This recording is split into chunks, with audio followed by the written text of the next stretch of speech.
Hello friends, magnetism and matter part 3 വീഡിയോയിലേക്ക് എല്ലാ കൂട്ടുകാർക്കും സ്വാഗതം. നമ്മൾ ഈ ചാപ്റ്ററിൻ്റെ ലാസ്റ്റ് കോൺസെപ്റ്റാണ് പഠിക്കാൻ പോണത്. അതാണ് 5.5 magnetisation and magnetic intensity. So നമുക്ക് നോക്കാം ഈ ടോപ്പിക്ക് എന്താണ് പറഞ്ഞു തരുന്നതെന്ന്. നമുക്ക് ചുറ്റുമുള്ള ഏത് വസ്തുവും ഉണ്ടാക്കിയിരിക്കുന്നത് ആറ്റംസ് കൊണ്ടാണ്. ആറ്റത്തിനകത്താണെങ്കിൽ നടുക്കൊരു ന്യൂക്ലിയസ് ഉണ്ട്, ചുറ്റും കിടന്ന് കറങ്ങുന്ന ഇലക്ട്രോൺസ് ഉണ്ട്. സോ ഇവിടെയാണെങ്കിൽ ഞാൻ ഒരു ഇലക്ട്രോൺ എടുക്കുകയാണ്. ഈ ഇലക്ട്രോൺ ആണെങ്കിൽ ആറ്റത്തിന് ചുറ്റും കിടന്ന് ഇങ്ങനെ കറങ്ങുകയാണ്. ഇലക്ട്രോണിൻ്റെ റേഡിയസ് ആണ് R എന്ന് പറയുന്നത്. ഇലക്ട്രോണിൻ്റെ ചാർജാണ് -E. സോ ഈ ചാർജുള്ള ഇലക്ട്രോൺ ആണെങ്കിൽ ഇതൊരു ചാർജാണ്. ആ ചാർജ് മൂവ് ചെയ്യുകയാണ്, ശരിയല്ലേ? ഇത് മൂവ് ചെയ്യുകയാണ്, ഇതൊരു മൂവിങ് ചാർജാണ്. സോ മൂവിങ് ചാർജിന് എന്ത് പ്രൊഡ്യൂസ് ചെയ്യാൻ കഴിവുണ്ട്? കറണ്ട് പ്രൊഡ്യൂസ് ചെയ്യാനുള്ള കഴിവുണ്ട്. മൂവിങ് ചാർജ് ഇലക്ട്രിക് കറണ്ടിനെ പ്രൊഡ്യൂസ് ചെയ്യും. I which is equal to നമുക്കറിയാം ചാർജ് ഡിവൈഡ് ബൈ ടൈം ആണ്. ഇവിടെ ഏതാണ് ചാർജ് എന്ന് പറയുന്നത്? ചാർജ് എന്ന് പറയുന്നത് ഇലക്ട്രോൺ ആണ്. So E divide by time എന്ന് പറഞ്ഞാൽ എന്താണ്? നമുക്ക് ഇലക്ട്രോൺ ആണെങ്കിൽ ഒരു ഫുൾ റെവല്യൂഷൻ കവർ ചെയ്യുവാൻ ആവശ്യമായ സമയത്തിനെ വിളിക്കുന്ന പേരാണ് ടൈം പീരീഡ്. ഒരു കംപ്ലീറ്റ് റെവല്യൂഷൻ ഇങ്ങനെ കവർ ചെയ്യാൻ ആവശ്യമായ സമയത്തിനെ വിളിക്കുന്ന പേരാണ് ടൈം പീരീഡ്. നമുക്ക് ഈ ടൈം പീരീഡിനൊന്ന് മാറ്റാം. ഈ ഇലക്ട്രോണിൻ്റെ സ്പീഡ് എന്ന് പറയുന്നത് V ആണെന്ന് കരുതിക്കോ. സോ ഇലക്ട്രോൺ ഇങ്ങനെ കറങ്ങി പോവുകയാണ്. ഈ കറങ്ങുന്ന ഇലക്ട്രോണിൻ്റെ സ്പീഡ് എത്രയാണ്? V ആണെന്ന് കരുതിക്കോ. So speed which is equal നമുക്കറിയാം അത് ഡിസ്റ്റൻസ് ഡിവൈഡ് ബൈ ടൈം ആണ്. So distance divide by time ആണ് സ്പീഡ് എന്ന് പറയുന്നത്. ഇനിയാണെങ്കിൽ ഈ സ്പീഡിന് പകരം നമുക്ക് V എന്ന് പറയാം. ഡിസ്റ്റൻസ് നോക്ക്, ഇലക്ട്രോൺ ആണെങ്കിൽ ഒരു ഫുൾ റെവല്യൂഷൻ കവർ ചെയ്യാൻ ആവശ്യമായ ഡിസ്റ്റൻസ് ആണ് ഇതിൻ്റെ സർക്കംഫറൻസ്. സോ സർക്കംഫറൻസ് എത്രയാണ്? അത് 2πr ആണ്. ഡിവൈഡ് ബൈ അതിനാവശ്യമായ സമയം എന്താണ്? അത് ടൈം പീരീഡ് ആണ്. സോ ഇതിൽ നമുക്ക് ടൈം പീരീഡിൻ്റെ എക്സ്പ്രഷൻ കിട്ടും. Time period which is equal to നമുക്ക് ഈ ടി എ ഇവിടെ കൊണ്ടുവരാം, ഈ വി എ ഇനി ഇവിടെ കൊണ്ടുവരാം. സോ നമുക്ക് കിട്ടും 2πr divide by V. So നമുക്ക് ടൈം പീരീഡിൻ്റെ എക്സ്പ്രഷൻ കിട്ടിക്കഴിഞ്ഞു. അങ്ങനെയെങ്കിൽ നമുക്ക് ഈസി ആയിട്ട് കറണ്ടിൻ്റെ വാല്യൂ കണ്ടുപിടിക്കാം. Current which is equal to E divide by time പീരീഡിന് പകരം നമുക്ക് പറയാം നമുക്കിപ്പോൾ കിട്ടിയ വാല്യൂ എത്രയാണത്? അത് 2πr ഡിവൈഡ് ബൈ വി ആണ്. സോ ഞാനാണെങ്കിൽ ഇതിൻ്റെ റെസിപ്രോക്കൽ കൊണ്ട് മൾട്ടിപ്ലൈ ചെയ്യാൻ പോകുകയാണ്. സോ എനിക്ക് കറണ്ട് ഒരു പുതിയ എക്സ്പ്രഷൻ കിട്ടും, EV divide by 2πr. So ഇവിടെയാണെങ്കിൽ കറണ്ട് എന്ത് ചെയ്യുകയാണ്? ഒരു സർക്കുലാർ പാത്തിലൂടെ കവർ ചെയ്യുകയാണ്, അല്ലേ? കംപ്ലീറ്റ് ചെയ്യുകയാണ്. സോ കറണ്ട് ആണെങ്കിൽ ഒരു സർക്കുലാർ പാത്തിലൂടെ പോകുന്നതിൻ്റെ ഫലമായിട്ട് അത് മാഗ്നറ്റിക് എഫക്റ്റിനെ ക്രിയേറ്റ് ചെയ്യുന്നു. നമ്മൾ പഠിച്ചായിരുന്നു. സോ കറണ്ട് ആണെങ്കിൽ ഒരു സർക്കുലാർ പാത്തിലൂടെ ഇങ്ങനെ കവർ ചെയ്തതിൻ്റെ ഫലമായിട്ട്, ഇങ്ങനെ ട്രാവൽ ചെയ്തതിൻ്റെ ഫലമായിട്ട് ഇത് മാഗ്നറ്റിസം ക്രിയേറ്റ് ചെയ്യും. കറണ്ട് ആണെങ്കിൽ എങ്ങനെ പോയാലും മാഗ്നറ്റിസം ഉണ്ടാക്കും. പക്ഷേ സർക്കുലാർ പാത്തിലൂടെ പോകുമ്പോൾ ഉണ്ടാകുന്ന പ്രത്യേകത എന്താണ്? നോക്ക്, ഇവിടെ സർക്കുലാർ പാത്തിലൂടെ പോകുമ്പം കറണ്ട് ക്ലോക്ക് വൈസിലാണ് പോകുന്നത് കരുതുക. കറണ്ട് ക്ലോക്ക് വൈസിലാണ് പോകുന്നതെങ്കിൽ കറണ്ട് ഇങ്ങനെ ക്ലോക്ക് വൈസിൽ പോയി കഴിഞ്ഞാൽ നമ്മൾ പറയും അവിടെ സൗത്ത് പോൾ ഉണ്ടാവും. സോ ഉണ്ടാക്കുന്ന പോൾ എന്താണ്? South Paul. ഇനി കറണ്ട് ആണെങ്കിൽ ആൻറ്റി ക്ലോക്ക് വൈസിലാണ് പോകുന്നതെങ്കിൽ അത് എന്ത് പോളിനെ ഉണ്ടാക്കും? അത് നോർത്ത് പോളിനെ ക്രിയേറ്റ് ചെയ്യും. ഇത് നോക്ക്, നിങ്ങൾ ഇവിടെ ഒരു സർക്കിളുണ്ട്. ഈ സർക്കിളിലൂടെ കറണ്ട് പോകുകയാണ്. നമ്മൾ ഫ്രണ്ടിൽ നോക്കുകയാണ്. നമുക്ക് തോന്നും അതെന്താണ്? അത് ആൻറ്റി ക്ലോക്ക് വൈസിലാണ് കറണ്ട് ഒഴുകുന്നതെന്ന് തോന്നും. അപ്പോൾ നമ്മൾ പറയും ഇത് നോർത്ത് പോളാണ് ഇവിടെ ഉണ്ടാക്കുന്നതെന്ന് തോന്നും. ഇനി നിങ്ങൾ ബാക്കിലൂടെ നോക്കിക്കഴിഞ്ഞാലോ, നിങ്ങൾ ഈ ബാക്കിൽ നിന്നാണ് നോക്കുന്നതെങ്കിൽ നമുക്ക് തോന്നും ഇവിടെയാണെങ്കിൽ കറണ്ട് ഒഴുകുന്നത് ക്ലോക്ക് വൈസിലാണെന്ന് തോന്നും. സോ നിങ്ങൾ പറയും അവിടെ സൗത്ത് പോളാണ് ക്രിയേറ്റ് എന്ന് പറയും. നോക്ക്, ഇവിടെയാണെങ്കിൽ ഒരു സൈഡിൽ നോക്കുമ്പോൾ, ഒരു ഭാഗത്ത് നോക്കുമ്പോൾ ഇത് റിംഗ് ആണ്. റിങ്ങിൻ്റെ ഇവിടെ നിന്ന് ഇങ്ങോട്ട് നോക്കിക്കഴിഞ്ഞാൽ നമ്മൾ പറയും ക്ലോക്ക് വൈസ് എന്നും, ഇവിടെ നിന്ന് ഇങ്ങോട്ട് നോക്കുമ്പോൾ നമ്മൾ പറയും ആൻറ്റി ക്ലോക്ക് വൈസ് എന്നും. സോ ഇവിടെയാണെങ്കിൽ ബേസിക്കലി രണ്ട് പോളും ജനറേറ്റ് ചെയ്യുന്നുണ്ട്, ശരിയല്ലേ? നോർത്ത് പോളും സൗത്ത് പോളും ജനറേറ്റ് ചെയ്യുന്നുണ്ട്. അതായത് ഒരു കറണ്ട് ക്യാരിങ് സർക്കുലാർ കോയിൽ എന്ത് പ്രൊഡ്യൂസ് ചെയ്യും? മാഗ്നറ്റിക് ഡൈപോളിനെ പ്രൊഡ്യൂസ് ചെയ്യും. രണ്ട് പോളിനെയും പ്രൊഡ്യൂസ് ചെയ്യും. രണ്ട് പോളിനെ പ്രൊഡ്യൂസ് ചെയ്യുന്നതിൽ പറയുന്ന പേരാണ് ഡൈപോൾ. സോ ഡൈപോളാണ്, രണ്ട് പോളിനെ ക്രിയേറ്റ് ചെയ്യുന്നവയാണ് current carrying circular loop. So current ആണെങ്കിൽ ഒരു ലൂപ്പിലൂടെ ഇങ്ങനെ ട്രാൻസ്ഫർ ചെയ്യുമ്പോൾ, കറണ്ട് ഇങ്ങനെ ഒരു ലൂപ്പിലൂടെ കവർ ചെയ്യുമ്പോൾ നമ്മൾ പറയും ഇവിടെ രണ്ട് പോളും ഉണ്ടാകും. ഇതൊരു ചെറിയ കാന്തം പോലെ ആക്ട് ചെയ്യും. നമുക്കറിയാം ഒരു കാന്തം എടുത്തു കഴിഞ്ഞാൽ ആ കാന്തത്തിന് എന്തുണ്ട്? രണ്ട് പോളുണ്ട്, നോർത്ത് പോളുമുണ്ട്, സൗത്ത് പോളുമുണ്ട്. സോ നമുക്ക് മനസ്സിലായി കറണ്ട് കടന്നു പോകുന്ന ഒരു സർക്കുലാർ ലൂപ്പ് എന്തിനെ പ്രൊഡ്യൂസ് ചെയ്യും? ഡൈപോളിനെ, മാഗ്നറ്റിക് ഡൈപോളിനെ ക്രിയേറ്റ് ചെയ്യും. എന്താണ് ഡൈപോൾ എന്ന് പറഞ്ഞാൽ? രണ്ട് പോളുള്ളവയാണ് ഡൈപോൾ. സോ നമ്മൾ പറയാം കറണ്ട് കടന്നു പോകുന്ന ഒരു സർക്കുലാർ ലൂപ്പ് എന്തുപോലെ ആക്ട് ചെയ്യും? ഒരു ഡൈപോൾ പോലെ. ഡൈപോൾ എന്ന് പറഞ്ഞാൽ രണ്ട് പോളുള്ളവ, ഒരു കുഞ്ഞു കാന്തം പോലെ ആക്ട് ചെയ്യും. അങ്ങനെയെങ്കിൽ ഇവിടെയാണെങ്കിൽ ഇലക്ട്രോൺ നോക്ക്, ഇതൊരു കറണ്ടാണ് അല്ലേ? ഇലക്ട്രോൺ ഇങ്ങനെ കടന്നു പോകുന്നു പറഞ്ഞാൽ എന്താണ്? കറണ്ട് ഇങ്ങനെ ഒഴുകുകയാണ്. സോ കറണ്ട് ആണെങ്കിൽ ഇങ്ങനെ ഒഴുകുമ്പോൾ ഇവിടെയും എന്തുണ്ടാകും, 2 പോൾ ഉണ്ടാകും. സോ കിടന്ന് കറങ്ങുന്ന ഈ ഇലക്ട്രോൺ ആണെങ്കിൽ ഒരു കുഞ്ഞു കാന്തം പോലെ ബിഹേവ് ചെയ്യും. അവിടെ നോർത്ത് പോളുമുണ്ട്, സൗത്ത് പോളുമുണ്ട്. കാര്യം മനസ്സിലായോ? ഒരു ഇലക്ട്രോൺ ആണെങ്കിൽ ആറ്റത്തിന് ചുറ്റും കിടന്ന ന്യൂക്ലിയസ് ചുറ്റും കിടന്ന ഒരു ഇലക്ട്രോൺ ഇങ്ങനെ കറങ്ങുകയാണ്. അങ്ങനെയെങ്കിൽ നമ്മൾ പറയും ഈ ഇലക്ട്രോൺ കിടന്ന് കറങ്ങുന്ന ഇലക്ട്രോൺ എന്തുപോലെ ബിഹേവ് ചെയ്യും, ഒരു കുഞ്ഞു കാന്തം പോലെ ബിഹേവ് ചെയ്യും. അവിടെ നോർത്ത് പോളും ഉണ്ടാകും, സൗത്ത് പോളിനെയും ക്രിയേറ്റ് ചെയ്യും. അങ്ങനെയെങ്കിൽ ഈ കാന്തത്തിൻ്റെ ശക്തിയെ വിളിക്കുന്ന പേരാണ്, ഈ ഡൈപോളിൻ്റെ സ്ട്രെങ്തിനെ വിളിക്കുന്ന പേരാണ് ഡൈപോൾ മൊമെൻറ്റ്. സോ എന്താണ് ഡൈപോൾ മൊമെൻറ്റ് എന്ന് പറയുന്നത്? കിടന്ന് കറങ്ങുന്ന ഈ ഇലക്ട്രോൺ ആണെങ്കിൽ എന്തിനെ പ്രൊഡ്യൂസ് ചെയ്യും, ഡൈപോളിനെ അല്ലെങ്കിൽ ചെറിയ കാന്തത്തിനെ പ്രൊഡ്യൂസ് ചെയ്യും, ചെറിയ കാന്തിക ശക്തി പ്രൊഡ്യൂസ് ചെയ്യും. ആ കാന്തത്തിൻ്റെ ശക്തിയെ വിളിക്കുന്ന പേരാണ് magnetic dipole moment. So magnetic dipole moment നമ്മൾ സാധാരണ ചെറിയ അക്ഷരം എം കൊണ്ടാണ് സൂചിപ്പിക്കുന്നത്. ഇനി ഈ എമ്മിൻ്റെ വാല്യൂ ആണ് I ഇൻറ്റു എ. ഐ എന്താണ്?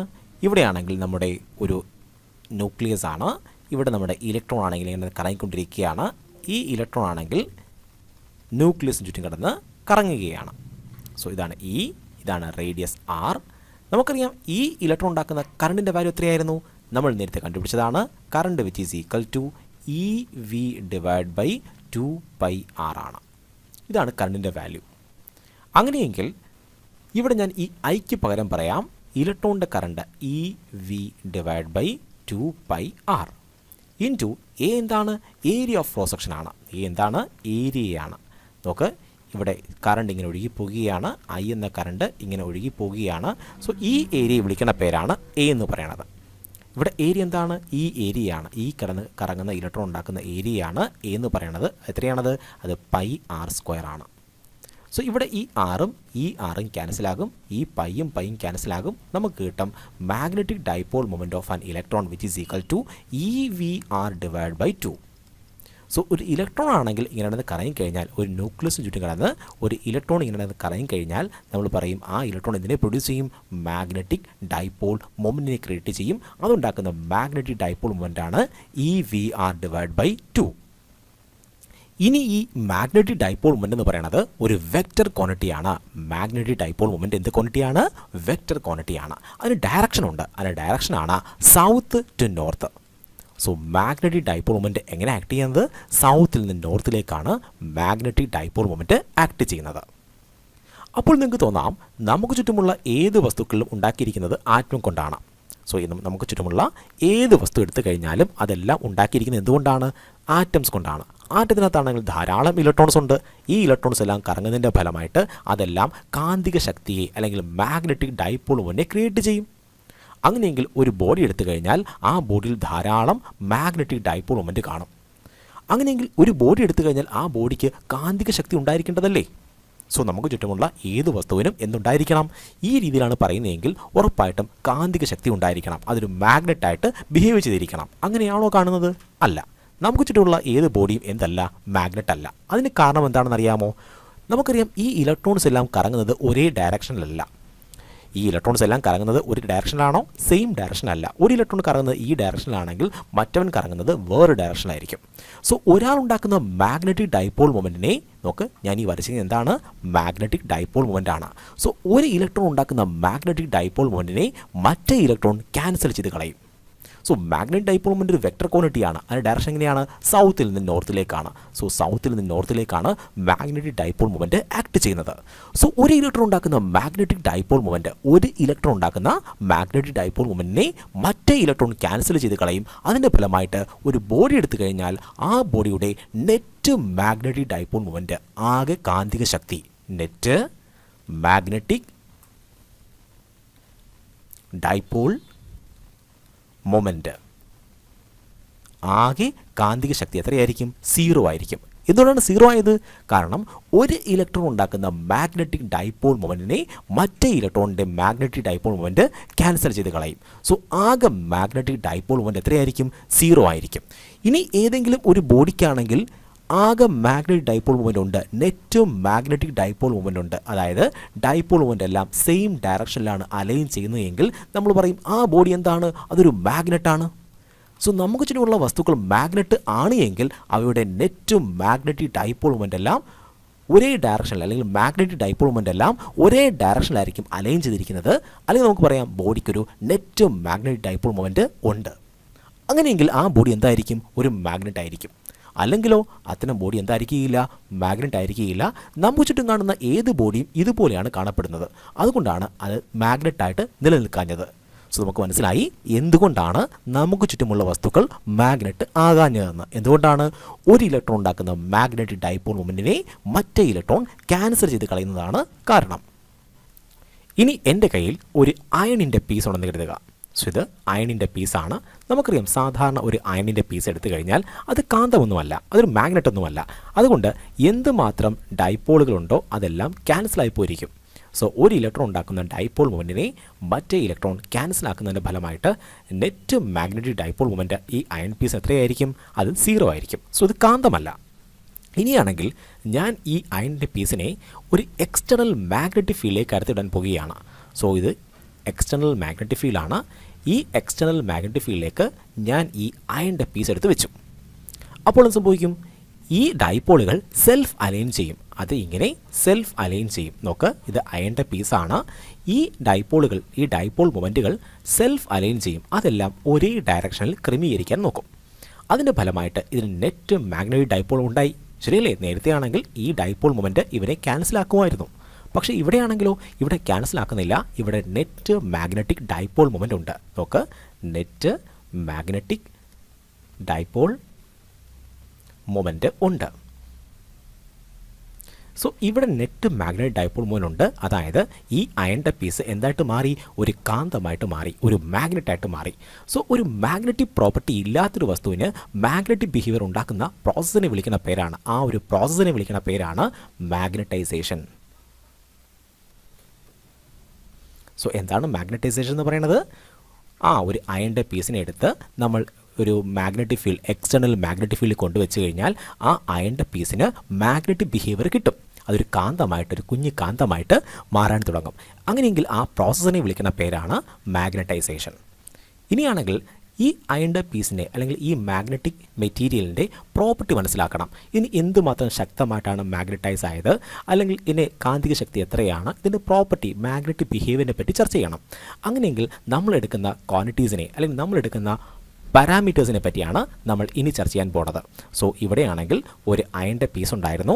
ഈ അയണിൻ്റെ പീസിന് ഇപ്പോൾ കാന്തികത കിട്ടി, മാഗ്നറ്റിക് പവർ കിട്ടി. അങ്ങനെയെങ്കിൽ ഈ അയണിൻ്റെ പീസിൻ്റെ പ്രത്യേകത എന്തൊക്കെയാണ്? ഇത് എങ്ങനെയുള്ള മാഗ്നറ്റാണ്? ശക്തിയേറിയ മാഗ്നറ്റാണോ, ശക്തി കുറഞ്ഞ മാഗ്നറ്റാണോ, എന്ത് ടൈപ്പ് മാഗ്നറ്റാണ്, ഇതിൻ്റെ മാഗ്നറ്റിക് ബിഹേവിയർ എന്താണ്? ഇതിനെപ്പറ്റി പഠിക്കുവാൻ നമ്മൾ ഉപയോഗിക്കുന്ന പാരാമീറ്റേഴ്സിനെ വിളിക്കുന്ന പേരാണ് മാഗ്നറ്റിക് എലമെൻറ്റ്സ്. നമ്മൾ ഈ ഒരു മെറ്റീരിയലിൻ്റെ മാഗ്നറ്റിക് എലമെൻറ്റ്സിനെ പറ്റിയാണ് ഇനി ചർച്ച ചെയ്യാൻ പോകുന്നത്. സോ ഇവിടെയാണെങ്കിൽ എൻ്റെ കയ്യിലൊരു അയണിൻ്റെ പീസുണ്ട്. ഈ അയണിൻ്റെ പീസിനെ ഞാൻ എക്സ്റ്റേണൽ മാഗ്നറ്റിക് ഫീൽഡിലേക്ക് കടത്തിവിട്ടു. അതിൻ്റെ ഫലമായിട്ട് ഇതിൻ്റെ ഡൈപോൾ എല്ലാം സെൽഫ് അലൈൻ ചെയ്തു. അങ്ങനെ ഇതിൻ്റെ നെറ്റ് ഡൈപോൾ മൊമെൻറ്റ് കിട്ടി. സോ ഇപ്പോൾ ഈ കാന്തത്തിന് അല്ലെങ്കിൽ ഈ അയണിന് കാന്തിക ശക്തി കിട്ടി, നെറ്റ് മാഗ്നറ്റിക് ഡൈപോൾ കിട്ടി. അങ്ങനെയെങ്കിൽ ഒരു യൂണിറ്റ് വോളിയത്തിൽ ഞാൻ ഒരു യൂണിറ്റ് വോളിയം എടുത്തു കഴിഞ്ഞാൽ ഈ ഒരു യൂണിറ്റ് വോളിയത്തിൽ എന്തുമാത്രം ഡൈപോൾ മൊമെൻ്റ് ഉണ്ട്? ഇതിനെ വിളിക്കുന്ന പേരാണ്, ഈ ഒരു പാരാമീറ്ററിനെ വിളിക്കുന്ന പേരാണ് magnetisation, intensity of magnetisation. So intensity of magnetisation നമ്മളതിനെ എം എന്ന അക്ഷരം കൊണ്ടാണ് സൂചിപ്പിക്കുന്നത്. സോ എന്താണ് ഇൻറ്റൻസിറ്റി ഓഫ് മാഗ്നറ്റൈസേഷൻ എന്ന് പറഞ്ഞു കഴിഞ്ഞാൽ, നമ്മൾ ഒരു വസ്തുവിനെ, ഒരു മെറ്റീരിയലിനെ എടുത്ത് മാഗ്നറ്റൈസ് ചെയ്യാൻ പോകുകയാണ്. അങ്ങനെയെങ്കിൽ ഒരു യൂണിറ്റ് വോളിയത്തിൽ എന്തുമാത്രം ഡൈപോൾ മൊമെൻ്റ് ഉണ്ട്, നെറ്റ് ഡൈപോൾ മൊമെൻ്റ് ഉണ്ട്, ഇതിനെ വിളിക്കുന്ന പേരാണ് ഇൻറ്റൻസിറ്റി ഓഫ് മാഗ്നറ്റൈസേഷൻ.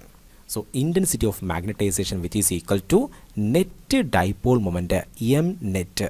നമുക്ക് ആകെ ഡൈപോൾ മൊമെൻറ്റിനെ ആകെ വോളിയം കൊണ്ട് ഡിവൈഡ് ചെയ്യണം.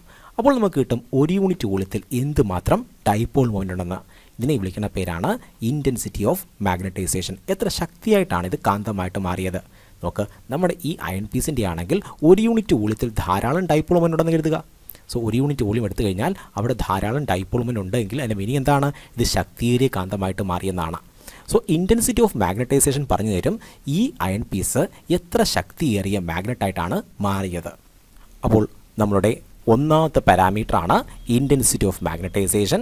ഇൻറ്റൻസിറ്റി ഓഫ് മാഗ്നറ്റൈസേഷൻ എന്തെന്ന് ചോദിച്ചാൽ നിങ്ങൾ പറയണം it is the magnetic dipole moment per unit volume. It is the magnetic dipole moment per unit volume. ഒരു യൂണിറ്റ് വോളിയത്തിൽ എന്തുമാത്രം ഡൈപോൾ മൊമെൻ്റ് ഉണ്ട്, ഇതിനെ വിളിക്കുന്ന പേരാണ് ഇൻറ്റൻസിറ്റി ഓഫ് മാഗ്നറ്റൈസേഷൻ. അപ്പോൾ ഇൻറ്റൻസിറ്റി ഓഫ് മാഗ്നറ്റൈസേഷൻ നോക്കിയിട്ട് നമുക്ക് മനസ്സിലാകും ഈ കാന്തം അല്ലെങ്കിൽ ഈ ഒരു അയൺ പീസ് എത്ര ശക്തിയേറിയ മാഗ്നറ്റായിട്ടാണ് മാറിയതെന്ന്. അങ്ങനെയെങ്കിൽ നമുക്ക് അടുത്ത പാരാമീറ്റർ നോക്കാം. അടുത്ത പാരാമീറ്റർ ആണ് മാഗ്നറ്റൈസിങ് ഫീൽഡ്.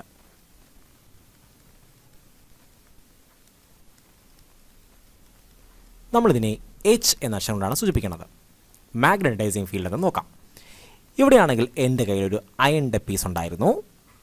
ഞാൻ ഈ അയണിൻ്റെ പീസിനെ മാഗ്നറ്റൈസ് ചെയ്യാൻ പോകുകയാണ്. നിങ്ങൾക്ക് ഈ അയണിൻ്റെ പീസിനകത്തേക്ക് ഇൻഡ്യൂസ്ഡ് മാഗ്നറ്റിസം, എന്താണ് ഇൻഡ്യൂസ്ഡ് മാഗ്നറ്റിസം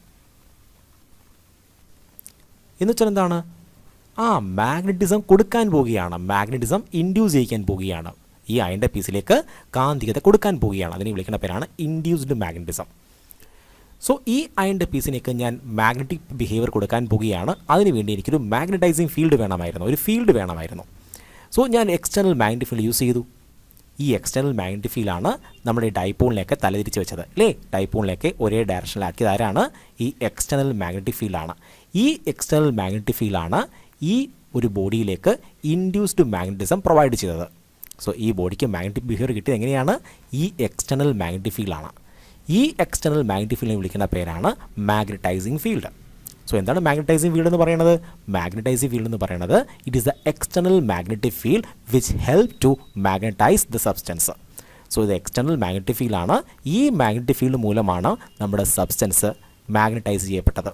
സോ ഈ സബ്സ്റ്റൻസിന് ഇൻഡ്യൂസ്ഡ് മാഗ്നറ്റിസം ഉണ്ടാക്കി കൊടുത്തത് ആരാണ്, ഈ എക്സ്റ്റേണൽ മാഗ്നറ്റിക് ഫീൽഡാണ്. ഇതിനെ വിളിക്കുന്ന പേരാണ് മാഗ്നറ്റൈസിങ് ഫീൽഡ്. അപ്പോൾ ഏത് ഫീൽഡ് മൂലമാണോ ഈ ബോഡി കാന്തമായിട്ട് മാറിയത് ആ ഫീൽഡിനെ വിളിക്കുന്ന പേരാണ് മാഗ്നറ്റൈസിങ് ഫീൽഡ്. ഇനി കരുതുക എൻ്റെ കയ്യിലൊരു സോളിനോഡുണ്ട്. ഈ സോളിനോഡിലൂടെ കറണ്ട് കടത്തിവിട്ടു. അതിൻ്റെ ഫലമായിട്ട് സോളിനോഡ് എക്സ്റ്റേണൽ മാഗ്നറ്റിക് ഫീൽഡിനെ ക്രിയേറ്റ് ചെയ്തു. ഈ എക്സ്റ്റേണൽ മാഗ്നറ്റിക് ഫീൽഡാണ് നമ്മുടെ ഈ അയൺ പീസിനെ മാഗ്നറ്റൈസ് ചെയ്തെന്ന് കരുതുക. അപ്പോൾ ഇവിടെ മാഗ്നറ്റൈസിങ് ഫീൽഡ് ഉണ്ടാക്കിയത് ആരാണ്, ഈ കറണ്ടാണ്. ഐ എന്ന കറണ്ടാണ് ഇവിടെ മാഗ്നറ്റൈസിങ് ഫീൽഡിനെ ക്രിയേറ്റ് ചെയ്തത്, ശരിയല്ലേ. ഈ ഐ എന്ന കറണ്ട് സോളിനോയിഡ് കടന്നു പോകുന്നതിൻ്റെ ഫലമായിട്ട് ഈ സോളിനോയിഡ് മാഗ്നറ്റൈസിങ് ഫീൽഡിനെ ഉണ്ടാക്കുകയും ഈ മാഗ്നറ്റൈസിങ് ഫീൽഡാണ് നമ്മുടെ അയണിനെ മാഗ്നറ്റൈസ് ആക്കുകയും ചെയ്തത്. ഈ ഫീൽഡിൻ്റെ ഇൻറ്റൻസിറ്റിയാണ് ബി എന്ന് കരുതുക. സോ ബി എന്താണ്, അല്ലെങ്കിൽ ബി ഒ എന്ന് വിചാരിച്ചോ. സോ ബി ഒ എന്താണ്, ഈ മാഗ്നറ്റിക് ഫീൽഡിൻ്റെ ഇൻറ്റൻസിറ്റിയാണ്. നമ്മൾ കൊടുത്ത മാഗ്നറ്റിക് ഫീൽഡിൻ്റെ ഇൻറ്റൻസിറ്റിയാണ് ബി ഒ എന്ന് പറയുന്നത്. ഇത് എയർ ആണ്, അതിൻ്റെ പെർമിയബിലിറ്റിയാണ് മ്യൂ എന്ന് വിചാരിച്ചോ. സോ പെർമിയബിലിറ്റി എന്താണ്, മാഗ്നറ്റിക് ഫീൽഡ് ലൈൻസിനെ കടത്തിവിടാനുള്ള കഴിവിനെ വിളിക്കുന്ന പേരാണ് പെർമിയബിലിറ്റി. സോ എന്താണ് മ്യൂ, എന്താണ് പെർമിയബിലിറ്റിയാണ്. സോ എന്താണ് പെർമിയബിലിറ്റി എന്ന് പറയുന്നത്, it is the ability of a medium. ഒരു മീഡിയത്തിൻ്റെ എബിലിറ്റിയാണ് to conduct magnetic field lines. Magnetic field ലൈൻസിനെ കടത്തിവിടാനുള്ള എബിലിറ്റി വിളിക്കുന്ന പേരാണ് പെർമിയബിലിറ്റി എന്ന് പറയുന്നത്. സോ പെർമിയബിലിറ്റി എന്താണ്, it is the ability of a medium to conduct magnetic field lines. അങ്ങനെയെങ്കിൽ B0/μ ഇതിനെ വിളിക്കുന്ന പേരാണ്, B0/μവിനെ വിളിക്കുന്ന പേരാണ് എച്ച്. എച്ച് എന്താണ്, എച്ച് എന്ന് പറയുന്നത് ഇത് ability of the solenoid to create magnetising field. നമുക്ക് മാഗ്നറ്റൈസിങ് ഫീൽഡിനെ ക്രിയേറ്റ് ചെയ്യാനുള്ള എബിലിറ്റിയാണ് എച്ച് എന്ന് പറയുന്നത്. സോ എച്ച് എന്താണ്, മാഗ്നറ്റൈസിങ് ഫീൽഡാണ്. ഇത് ആരാ ഉണ്ടാക്കുന്നത്, നമ്മുടെ സോളിനോടാണ് എച്ച് ഉണ്ടാക്കുന്നത്. സോ എച്ചും ബിയും മ്യൂവും നമ്മുടെ റിലേഷൻ എന്താണ്, H which is equal to B0μ ആണ്. B0 എന്താണ്, ഈ ഫീൽഡ് ഇൻറ്റൻസിറ്റിയാണ്, ഈ ഫീൽഡിൻ്റെ തീവ്രതയാണ് B0 എന്ന് പറയുന്നത്. എച്ച് എന്താണ്, മാഗ്നറ്റൈസിങ് ഫീൽഡാണ്. ഇത് ആരാ ഉണ്ടാക്കുന്നത്, സോളിനോടാണ്. So H which is equal to B0/μ ആണ്. ഈ ഇക്വേഷൻ എങ്ങനെയാണ് കിട്ടിയത്, എക്സ്പെരിമെൻറ്റ് വഴിയാണ് ഈ ഇക്വേഷൻ കിട്ടിയത്. സോ ഇതിന് മാത്തമാറ്റിക്കൽ പ്രൂഫൊന്നുമില്ല, എക്സ്പെരിമെൻറ്റ് വഴിയാണ് ഈ ഇക്വേഷൻ കിട്ടിയത്. ഇതുപോലെ നമുക്ക് ഇതിൻ്റെ ഫീൽഡും പറയാൻ പറ്റും. സോ ഇതിനകത്ത് എന്താ ഉണ്ടായത്, എം ആണ് ഉണ്ടായത്, ശരിയല്ലേ. എം ആരിലാണ് ഉണ്ടായത്, നമ്മളുടെ ഈ അയൺ പീസിനകത്ത് എം ഉണ്ടായി. എം എന്തായിരുന്നു, M which is equal to net magnetic moment per unit volume. ശരിയല്ലേ? Net magnetic moment per unit volume ആയിരുന്നു ഇത്. M net divide by volume. So എമ്മിനെ നമുക്ക് ഇങ്ങനെയും പറയാം, M which is equal to, ഇതൊരു മാഗ്നറ്റിക് ഫീൽഡ് ഉണ്ടാക്കുമല്ലോ. ഇതൊരു കാന്തമാണെങ്കിൽ ആ കാന്തം എന്ത് ചെയ്യും? മാഗ്നറ്റിക് ഫീൽഡ് ഉണ്ടാക്കും. ഇതിൻ്റെ മാഗ്നറ്റിക് ഫീൽഡ് ഇൻറ്റൻസിറ്റിയാണ് ബി എം എന്ന് വിചാരിച്ചോ. സോ ബി എം എന്താണ്? ഈ മെറ്റീരിയലിൻ്റെ മാഗ്നറ്റിക് ഫീൽഡ് ഇൻറ്റൻസിറ്റിയാണ് B M. So B M divide by mu, ഇതാണ് എം എന്ന് പറയണത്.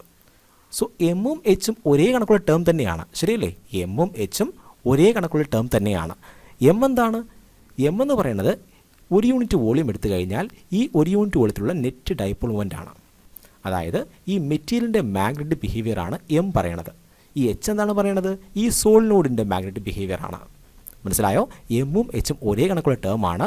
എച്ച് കൊടുക്കുന്നതിൻ്റെ ഫലമായിട്ടാണ് എം ഉണ്ടാകുന്നത്. എച്ച് ആണ് എമ്മിനെ പ്രൊവൈഡ് ചെയ്യുന്നത്. എച്ച് എന്താണ്? സോളിനോഡിൻ്റെ മാഗ്നറ്റിക് പ്രോപ്പർട്ടിയാണ്. എം എന്താണ്? നമ്മുടെ ഈ മെറ്റീരിയലിൻ്റെ മാഗ്നറ്റിക് പ്രോപ്പർട്ടിയാണ്. എച്ചിൻ്റെ ഫലമായിട്ടാണ് എം ഉണ്ടാകുന്നത്. സോ എച്ചിനും എമ്മിനും ഒരേ കണക്കുള്ള ഇക്വേഷനാണ്. എന്താണ്? H which is equal to B O. എന്താണ് ബി ഒ എന്ന് പറയണത്? ഈ മാഗ്നറ്റൈസിങ് ഫീൽഡിൻ്റെ ഇൻറ്റൻസിറ്റിയാണ് ബി ഒ എന്ന് പറയണത്. Divide by mu. മ്യൂ എന്ന് പറഞ്ഞാൽ പെർമിയബിലിറ്റി. ഇനി എം എന്താണ്? എമ്മിന് രണ്ട് ഇക്വേഷൻ ഉണ്ട്. എം നെറ്റ് ഡിവൈഡ് ബൈ വോളിയവും അതുപോലെ B M divide by mu. എന്താണ് ബി എം എന്ന് പറയണത്? ഇതാണെങ്കിൽ ഒരു മാഗ്നറ്റിക് ഫീൽഡ് ഉണ്ടാക്കും. ഇതൊരു കാന്തമാണെങ്കിൽ ഉറപ്പായിട്ട് ഇത് മാഗ്നറ്റിക് ഫീൽഡ് ഉണ്ടാക്കും. ആ മാഗ്നറ്റിക് ഫീൽഡിൻ്റെ ഇൻറ്റൻസിറ്റിയാണ് ബി എം എന്ന് പറയണത്. ഇനി മ്യൂ എന്താണ്? ഇതിൻ്റെ പെർമിയബിലിറ്റിയാണ് മ്യൂ എന്ന് പറയണത്. എന്താണ് പെർമിയബിലിറ്റി എന്ന് പറയുന്നത്? ഒരു മാഗ്നറ്റിക് ഫീൽഡിനെ മീഡിയം ഇങ്ങനെ കടത്തിവിടും. ആ മീഡിയത്തിൻ്റെ കഴിവിനെ വിളിക്കുന്ന പേരാണ്, ഇങ്ങനെ കടത്തിവിടാനുള്ള കഴിവിനെ വിളിക്കുന്ന പേരാണ് പെർമിയബിലിറ്റി എന്ന് പറയുന്നത്. മനസ്സിലായോ? ഇനി ഈ മീഡിയം എന്ന് പറയുന്നത് എയർ ആണെന്ന് കരുതുക. സോ എന്താണ്? എയർ ആണ്. ഈ മീഡിയം എയർ ആണെങ്കിൽ നമുക്കറിയാം പെർമിബിലിറ്റി ഓഫ് എയറിനെ വിളിക്കുന്ന പേരാണ് മ്യൂ സീറോ. സോ ഇത് എയർ ആണെങ്കിൽ നമ്മൾ പറയും മ്യൂ സീറോ. ഇവിടെ എല്ലാം എയർ ആണെങ്കിൽ നമ്മൾ പറയും mu zero. So M which is equal to B M divide by mu zero. അതുപോലെ H which is equal to B O divide by mu zero. കാര്യം മനസ്സിലായോ? എച്ചും എമ്മും ഒരേ കണക്കുള്ള ടേമാണ്. എച്ച് ആരാ ഉണ്ടാക്കണത്? സോളിനോടാണ് ഉണ്ടാക്കണത്. അതുകൊണ്ടാണ് എം ഇവിടെ ഉണ്ടായത്. സോ എച്ച് ആണ് ആരെ ഉണ്ടാക്കുന്നത്? എമ്മിനെ ഉണ്ടാക്കുന്നത്. സോ നമ്മളിപ്പോൾ രണ്ടാമത്തെ പ്രോപ്പർട്ടി പഠിച്ചു, രണ്ടാമത്തെ പാരാമീറ്റർ പഠിച്ചു. എന്തായിരുന്നു? Magnetising field. Magnetising field equation എന്താണ്? H which is equal to B O divide by mu zero. അങ്ങനെ നമുക്ക് അടുത്ത പാരാമീറ്റർ പരിചയപ്പെടാം. അടുത്ത പാരാമീറ്റർ ആണ് പെർമിയബിലിറ്റി. നമുക്ക് ഓൾറെഡി മനസ്സിലായി പെർമിയബിലിറ്റി എന്താണെന്ന്. എന്തായിരുന്നു പെർമിയബിലിറ്റി എന്ന് പറയുന്നത്? It is the ability of a medium to conduct magnetic field lines. So permeability equation എന്താണ്? Permeability which is equal to, നമുക്ക് ഇവിടുന്ന് പെർമിയബിലിറ്റി ഇക്വേഷൻ ഉണ്ടാക്കിയെടുക്കാം, B O divide by H. ശരിയാണോ? Mu which is equal to mu zero which is equal to mu zero ആണ്. ഇതിവിടെ കൊണ്ടുപോയി എച്ചിന് ഇവിടെ കൊണ്ടുവരാം. Mu zero which is equal to B O divide by H. അല്ലെങ്കിൽ നമുക്ക് വേറൊരു ഇക്വേഷൻ ഉണ്ടാക്കിയെടുക്കാം. ഇവിടുന്ന് ഇക്വേഷൻ ഉണ്ടാക്കിയെടുക്കാം. Mu zero which is equal to, നമുക്ക് ഈ എമ്മിനെ ഇവിടെ കൊണ്ടുവരാം, B M divide by M. So ഇങ്ങനെ രണ്ട് ഇക്വേഷൻ നമുക്ക് എവിടെ കിട്ടും? പെർമിയബിലിറ്റിക്ക് കിട്ടും. സോ പെർമിയബിലിറ്റി എന്താണ്? പെർമിയബിലിറ്റി എന്ന് പറയുന്നത് it is the ability of a medium to conduct magnetic field lines. So നമ്മൾക്ക് ഇവിടെ പ്രധാനപ്പെട്ട മൂന്ന് ആൾക്കാരെ പരിചയപ്പെട്ടു. ഏതൊക്കെയായിരുന്നു? ഒന്ന് മാഗ്നറ്റൈസേഷൻ എം, അതുപോലെ മാഗ്നറ്റൈസിങ് ഫീൽഡ് എച്ച്. ഇപ്പോൾ നമ്മൾ പഠിച്ചു പെർമിയബിലിറ്റി മ്യൂ. ഇനി ഫോർത്ത് വൺ ഉണ്ട്. നമ്മുടെ ഫോർത്ത് വൺ ആണ് സസെപ്റ്റബിലിറ്റി. സസെപ്റ്റബിലിറ്റി നമ്മളതിനെ കൈ എന്ന അക്ഷരം കൊണ്ടാണ് സൂചിപ്പിക്കുന്നത്. നമുക്ക് നോക്കാം എന്താണ് മാഗ്നറ്റിക് സസെപ്റ്റബിലിറ്റി. മാഗ്നറ്റിക് സസെപ്റ്റബിലിറ്റി എന്ന് പറഞ്ഞു കഴിഞ്ഞാൽ നമുക്ക് നേരത്തെ പറഞ്ഞായിരുന്നു, ഇവിടെ സോളിനോടിലൂടെ കറണ്ട് കടന്നു പോകുന്നതിൻ്റെ ഫലമായിട്ട് സോളിനോട് എന്തിനെ ക്രിയേറ്റ് ചെയ്യും? എച്ചിനെ ക്രിയേറ്റ് ചെയ്യും. ഈ എച്ച് ആണെങ്കിൽ മാഗ്നറ്റൈസിങ് ഫീൽഡിനെ ഉണ്ടാക്കിക്കൊണ്ട് ഈ മാഗ്നറ്റൈസിങ് ഫീൽഡ് നമ്മുടെ അയൺ പീസിനെ മാഗ്നറ്റൈസ് ചെയ്യും. ശരിയാണോ? അങ്ങനെയെങ്കിൽ ഇവിടെ എം ജനറേറ്റ് ചെയ്യും. സോ എച്ച് ഉണ്ടായത് കൊണ്ടാണ് എന്തുണ്ടായത്? എം ഉണ്ടായത്. സോ എച്ചിൻ്റെ വാല്യൂ എപ്പോഴും വലുതും എമ്മിൻ്റെ വാല്യൂ എപ്പോഴും ചെറുതുമായിരിക്കും. സോ എച്ച് ഉണ്ടായത് കൊണ്ടാണ് എം ഉണ്ടായത്. അങ്ങനെയെങ്കിൽ എച്ചും എമ്മും തമ്മിലുള്ള റേഷ്യോ വിളിക്കുന്ന പേരാണ് നമുക്ക് എം ഡിവൈഡ് ബൈ എച്ച്. ഈ റേഷ്യോ വിളിക്കുന്ന പേരാണ് മാഗ്നറ്റിക് സസെപ്റ്റബിലിറ്റി. സോ മാഗ്നറ്റിക് സസെപ്റ്റബിലിറ്റിക്ക് യൂണിറ്റ് ഒന്നുമില്ല, കാരണം എച്ചും എമ്മും ഒരേ കണക്കുള്ള ടേമാണ്. എച്ച് എന്ന് പറഞ്ഞാൽ സോളിനോഡിൻ്റെയും എം എന്ന് പറഞ്ഞാൽ ഈ മാഗ്നറ്റിക് മെറ്റീരിയലിൻ്റെയുമാണ്. സോ എം ബൈ എച്ച് ഈ റേഷ്യോ വിളിക്കുന്ന പേരാണ് മാഗ്നറ്റിക് സസെപ്റ്റബിലിറ്റി. എപ്പോഴും മാഗ്നറ്റിക് സസെപ്റ്റിബിലിറ്റിയുടെ വാല്യൂ എത്രയായിരിക്കും? അത് ഒന്നിനേക്കാളും ചെറുതായിരിക്കും. കാരണം എന്താണ്? എച്ചിൻ്റെ വാല്യൂ എപ്പോഴും വലുതാണ്. നമുക്ക് എച്ച് ആണ് എമ്മിനെ ഉണ്ടാക്കിയത്, അതുകൊണ്ട് എപ്പോഴും എച്ചിൻ്റെ വാല്യൂ വലുതും എമ്മിൻ്റെ വാല്യൂ ചെറുതുമായിരിക്കും. സോ മാഗ്നറ്റിക് സസെപ്റ്റിബിലിറ്റി എന്ന് പറഞ്ഞു കഴിഞ്ഞാൽ it is a ratio between magnetisation and magnetising field. മാഗ്നറ്റൈസേഷനും മാഗ്നറ്റൈസിങ് ഫീൽഡ് തമ്മിലുള്ള റേഷ്യോ വിളിക്കുന്ന പേരാണ് മാഗ്നറ്റിക് സസെപ്റ്റിബിലിറ്റി കൈ. സോ അപ്പോൾ നമുക്ക് മനസ്സിലായി, ഇവിടെയാണെങ്കിൽ നമ്മുടെ കയ്യിൽ ഒരു അയൺ പീസ് ഉണ്ടായിരുന്നു. നമ്മൾ ഈ അയൺ പീസിനെ മാഗ്നറ്റൈസ് ചെയ്യാൻ പോകുകയാണ്. അങ്ങനെ മാഗ്നറ്റൈസ് ചെയ്യുമ്പോൾ അയൺ പീസിൻ്റെ മാഗ്നറ്റിക് ബിഹേവിയർ എന്താണ്? അതിൻ്റെ മാഗ്നറ്റിക് ബിഹേവിയറിനെ പറ്റി പഠിക്കുവാൻ നമ്മൾ പ്രധാനമായും 4 പാരാമീറ്റേഴ്സിനെ എടുത്തു. ഏതൊക്കെയായിരുന്നു? ഒന്ന് magnetisation, intensity of magnetisation M, magnetizing field H, അതുപോലെ പെർമിയബിലിറ്റി മ്യൂ, മാഗ്നറ്റിക് സസെപ്റ്റിബിലിറ്റി കൈ. ഈ 4 പാരാമീറ്റേഴ്സ് നോക്കിക്കൊണ്ട് നമുക്ക് മനസ്സിലാകും ഈ ഒരു മെറ്റീരിയൽ എന്ത് ടൈപ്പ് മാഗ്നറ്റാണ്. ഇത് ശക്തിയേറിയ മാഗ്നറ്റാണോ, ശക്തി കുറഞ്ഞ മാഗ്നറ്റാണോ, ഇതിൻ്റെ മാഗ്നറ്റിക് ബിഹേവിയർ എന്താണ്, മാഗ്നറ്റിക് പ്രോപ്പർട്ടി എന്തൊക്കെയാണ്, ഇതെല്ലാം നമുക്ക് ഈ 4 പാരാമീറ്റേഴ്സ് നോക്കിക്കൊണ്ട് മനസ്സിലാകും. എനിക്ക് തോന്നുന്നു നിങ്ങൾക്ക് ഈ 4 പാരാമീറ്റേഴ്സും എന്താണെന്ന് വ്യക്തമായി മനസ്സിലായി കാണും. എം എന്താണ്, എച്ച് എന്താണ്, മ്യൂ എന്താണ്, കൈ എന്താണ്, ഇങ്ങനെ 4 പാരാമീറ്റേഴ്സ് ഉണ്ട്. ഈ 4 പാരാമീറ്റേഴ്സും എന്താണെന്ന് മനസ്സിലായി കാണും. ഇനിയാണെങ്കിൽ എക്സാമിന് ഏറ്റവും കൂടുതൽ ചോദിച്ചിരിക്കുന്ന ഒരു ഡെറിവേഷൻ ഉണ്ട് ഈ ഭാഗത്ത് നിന്ന്. നമ്മളിനി ചർച്ച ചെയ്യാൻ പോകുന്നത് ആ ഡെറിവേഷനാണ്. Derive the relation between chi and relative permeability. So ഇത് വളരെ ഇമ്പോർട്ടൻ്റ് ആയ ഡെറിവേഷനാണ്. Derive the relation between chi and relative permeability. ഇതാണ് റിലേറ്റീവ് പെർമിയബിലിറ്റി എന്ന് പറയുന്നത്. റിലേറ്റീവ് പെർമിയബിലിറ്റി എന്ന് പറയുന്നത് permeability of a medium divide by permeability of free space ആണ്. ഈ റേഷ്യോ വിളിക്കുന്ന പേരാണ് റിലേറ്റീവ് പെർമിയബിലിറ്റി. നമുക്കറിയാം കൈ എന്താണ്? കൈ എന്ന് പറഞ്ഞു കഴിഞ്ഞാൽ എം ബൈ എച്ച് ആണ്. സോ ഇതുമുള്ള റിലേഷൻ എന്താണെന്നാണ് കണ്ടുപിടിക്കേണ്ടത്. അതിനുവേണ്ടി ഞാനാണെങ്കിൽ ഒരു മെറ്റീരിയൽ എടുത്തു, നമ്മുടെ അയണിനെ എടുത്തു, അതിനെ ഞാൻ മാഗ്നറ്റൈസിങ് ഫീൽഡിലേക്ക് കടത്തിവിടാൻ പോകുകയാണ്. ഇത് മാഗ്നറ്റൈസിങ് ഫീൽഡാണ്. അതിൻ്റെ ഫലമായിട്ട് ഡൈപോളൊക്കെ സെൽഫ് അലൈൻ ചെയ്യും. അങ്ങനെ ഇതിന് മാഗ്നറ്റിക് ബിഹേവിയർ കിട്ടും. ഇതെന്ത് ചെയ്യും? ഇത് മാഗ്നറ്റിക് ഫീൽഡിനെ ജനറേറ്റ് ചെയ്യും. സോ ഇത് മാഗ്നറ്റിക് ഫീൽഡിനെ ജനറേറ്റ് ചെയ്യും. അങ്ങനെയെങ്കിൽ ഒരു പോയിന്റ് എടുക്കാൻ പോവുകയാണ്. ഒരു പോയിന്റ് എടുത്തു, പോയിന്റ് പി. സോ ഈ പി എന്ന പോയിന്റിൽ മാഗ്നറ്റിക് ഫീൽഡ് ഉണ്ടല്ലോ, നെറ്റ് മാഗ്നറ്റിക് ഫീൽഡ് ഉണ്ട്. ഈ മാഗ്നറ്റിക് ഫീൽഡ് ആരൊക്കെയാണ് ഉണ്ടാക്കുന്നത്? ഈ മാഗ്നറ്റിക് ഫീൽഡ് ഉണ്ടാക്കുന്നത് ഇവൻ്റെ മാഗ്നറ്റിക് ഫീൽഡ് ഉണ്ട്, ശരിയല്ലേ? ഇവൻ്റെ മാഗ്നറ്റിക് ഫീൽഡ് ഇൻറ്റൻസിറ്റിയാണ് ബി എം പ്ലസ് അതുപോലെ മാഗ്നറ്റൈസിങ് ഫീൽഡ് ഇൻറ്റൻസിറ്റി ഉണ്ട്, അതാണ് ബി ഒ. സോ ബി ഒയും ബി എമ്മും ഈ പോയിന്റിൽ മാഗ്നറ്റിക് ഫീൽഡ് ഇൻറ്റൻസിറ്റിയെ കോൺട്രിബ്യൂട്ട് ചെയ്യുന്നുണ്ട്. കാരണം ഇവിടെ 2 മാഗ്നറ്റിക് ഫീൽഡ് ഉണ്ട്. ഏതൊക്കെയാണ്? ദാണ്ട് ഈ മാഗ്നറ്റൈസിങ് ഫീൽഡുമുണ്ട്, അതുപോലെ ഈ മാഗ്നറ്റിൻ്റെ മാഗ്നറ്റിക് ഫീൽഡും ഉണ്ട്. സോ മാഗ്നറ്റൈസിങ് ഫീൽഡ് ഇൻറ്റൻസിറ്റിയും മാഗ്നറ്റൈസിങ് ഫീൽഡ് ഇൻറ്റൻസിറ്റി എത്രയാണ്? ബി ഒ ആണ്. അതുപോലെ ഈ മെറ്റീരിയലിൻ്റെ മാഗ്നറ്റിക് ഫീൽഡ് ഇൻറ്റൻസിറ്റി എത്രയാണ്? ബി എം ആണ്. ഇത് രണ്ടും ആഡ് ചെയ്യുമ്പോൾ, വെക്ടോറിക്കലി ആഡ് ചെയ്യുമ്പോൾ നമുക്ക് കിട്ടും ഈ പോയിന്റിലെ net magnetic field intensity B. Okay, എനിക്ക് ബി എമ്മിൻ്റെയും ബി ഒൻ്റെയും വാല്യൂ അറിയാം. കാരണം എന്താണ്? നമ്മൾ നേരത്തെ പഠിച്ചതാണ് B M divide by mu 0 ആണ് എം എന്ന് പറയണത്. അതുപോലെ B O divide by mu 0 ആണ് എച്ച് എന്ന് പറയണത്. So B which is equal to, ഇനി ബി എമ്മിന് പകരം എന്ത് പറയാം? നമുക്കിവിടെ ക്രോസ് മൾട്ടിപ്ലൈ ചെയ്യുമ്പോൾ നമുക്ക് കിട്ടും B M which is equal to mu 0 M. So mu 0 M plus ഇനി ബി ഒയ്ക്ക് പകരം എന്ത് പറയാം? ഇവിടെ ക്രോസ് മൾട്ടിപ്ലൈ ചെയ്യുക, അപ്പോൾ നമുക്ക് കിട്ടും മ്യൂ 0 എച്ച്. സോ നമുക്ക് ഇവിടുന്ന് ആരെ കോമൺ എടുക്കാം? നമുക്ക് മ്യൂ 0യെ കോമൺ എടുക്കാം, അപ്പോൾ നമുക്ക് കിട്ടും എം പ്ലസ് എച്ച്. ഇനി ഈ ഇക്വേഷൻ്റെ എൽ എച്ച് എസിലും ആർ എച്ചിലും നമുക്ക് എച്ച് കൊണ്ട് ഡിവൈഡ് ചെയ്യാം. സോ ഈ ഇക്വേഷൻ്റെ സമത്തിൻ്റെ ഇപ്പുറത്തും അപ്പുറത്തും നമുക്ക് എച്ച് കൊണ്ട് ഡിവൈഡ് ചെയ്യാം, അപ്പോൾ നമുക്ക് കിട്ടും B by H which is equal to mu 0 into M plus H. നമ്മൾ അതുപോലെ എഴുതി the whole divide by H. നമുക്കറിയാം ബി ബൈ എച്ച് എന്താണ്? ബി ബൈ എച്ചിനെ വിളിക്കുന്ന പേരാണ്, ബി ഡിവൈഡ് ബൈ എച്ചിനെ വിളിക്കുന്ന പേരാണ് മ്യൂ. നമ്മൾ നേരത്തെ പഠിച്ചതാണ്, മ്യൂ എന്ന ഭാവം പഠിച്ചപ്പോൾ നമ്മൾ പഠിച്ചതാണ് mu which is equal to B by H ആണ്. സോ ബി ബൈ എച്ചിന് പകരം പറയാം mu which is equal to mu 0 ഞാൻ അതുപോലെ എഴുതി. ഇതെന്താണ്? എം ബൈ എച്ച് ആണ് plus H by H. H by H എന്താണ്? അത് 1 ആണ്. Okay, so mu which is equal to mu 0 into M by H എന്താണ്? എം ബൈ എച്ച് ആണ് കൈ എന്ന് പറയണത്. സോ കൈ പ്ലസ് എച്ച് ബൈ എച്ച് എന്താണ്? അത് 1 ആണ്. നമുക്ക് ഈ മ്യൂ 0 ഇവിടെ കൊണ്ടുവരാം. So mu by mu 0 which is equal to chi plus 1. ഈ മ്യൂ ബൈ മ്യൂ 0 എന്താണ്? മ്യൂ ബൈ മ്യൂ 0 ആണ് മ്യൂ ആർ എന്ന് പറയണത്. So mu R which is equal to chi plus 1. ഇതാണ് റിലേഷൻ. ഇതൊക്കെയാണ് മ്യൂ ആറും കൈ തമ്മിലുള്ള റിലേഷനാണ്. Mu R which is equal to chi plus 1 ആണ്. സോ ഇങ്ങനെയാണ് ഈ റിലേഷൻ പ്രൂവ് ചെയ്യുന്നത്. സോ ഈ വീഡിയോയിൽ പറഞ്ഞ എല്ലാത്തരം കോൺസെപ്റ്റ് നിങ്ങൾക്ക് മനസ്സിലായെന്ന് പ്രതീക്ഷിക്കുന്നു. ഞാൻ ഈ വീഡിയോയുടെ വൈൻഡപ്പ് ചെയ്യാൻ പോകുകയാണ്. Have a nice study. By.